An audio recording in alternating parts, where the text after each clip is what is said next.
Hi, everybody.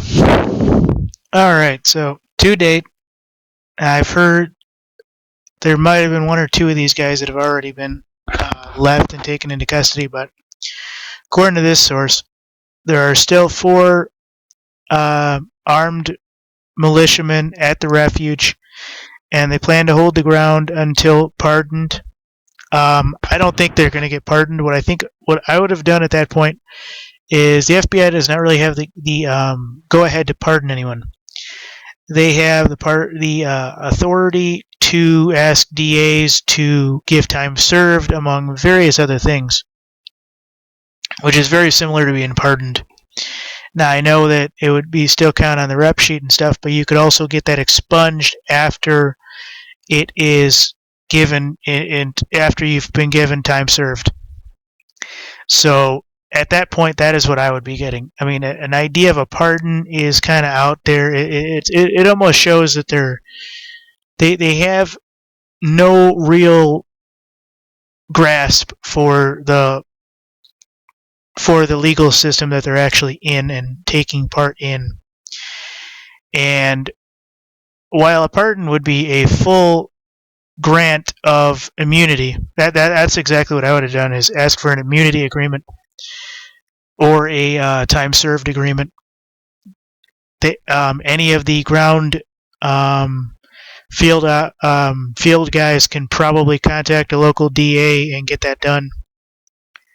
That's what I would ask for. I wouldn't even bother with a pardon. Oh yeah, let's get the president involved. Yeah, Obama's gonna pardon him my ass. Yeah, he's gonna pardon him after 5 years in Gitmo. Nah, I wouldn't be asking for a pardon. One, they're too hard to get, and two, there's a hell of a lot better options. So I don't know exactly how many of these guys are there, but this article I found says that there are 4 still currently held up. I know on Defend Your Base, which is a YouTube channel, there's a guy that keeps putting up videos, and there's 1 or 2 of them that are always walking around.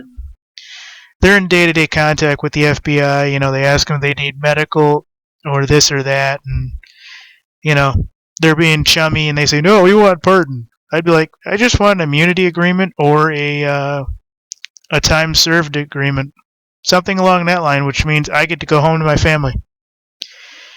To say that you want a pardon means you got to bring in special people. I mean, that to me is it's not the smartest. So, what I really want to say is that, you know, they really didn't do a whole lot wrong, but the taking of the federal building, I think they should each get 6 months. I really do. I would give them 6 months, and then they'd be home with their families, and that would be that. I mean, they did take a federal building. I mean, that is... I don't care if they were giving the codes. I don't care what this is and what that is. In 6 months, you'll be home, and that's it. That's what I would say. You know? Now, if they want to do the, fun little CIA torture on them and this and that, well, 6 months you'll be home, so don't worry about it. Well, I wouldn't say don't worry about it, because they are probably... I can imagine what's going on with Amin right now. They probably got 2 or 3 of his fingers off, and half a leg gone, and everything else they're probably stitching back on at this point. So, I don't know what's going on with this or that, but according to this article, folks, there are 4 militants still alive at the refuge, plan to hold ground until they're pardoned.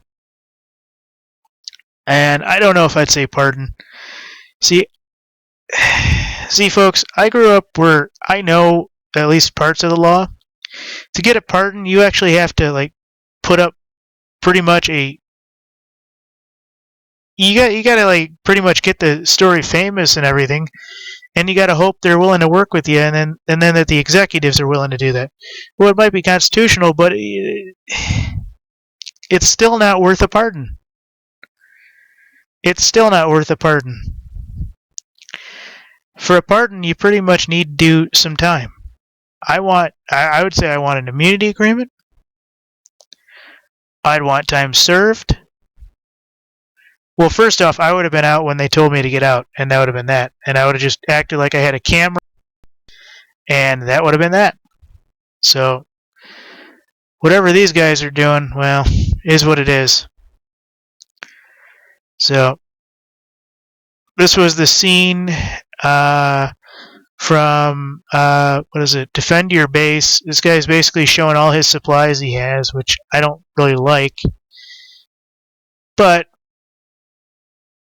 you guys get the idea. These guys were filming, and once they took the federal building, I think that's when people basically said these guys were screwed. So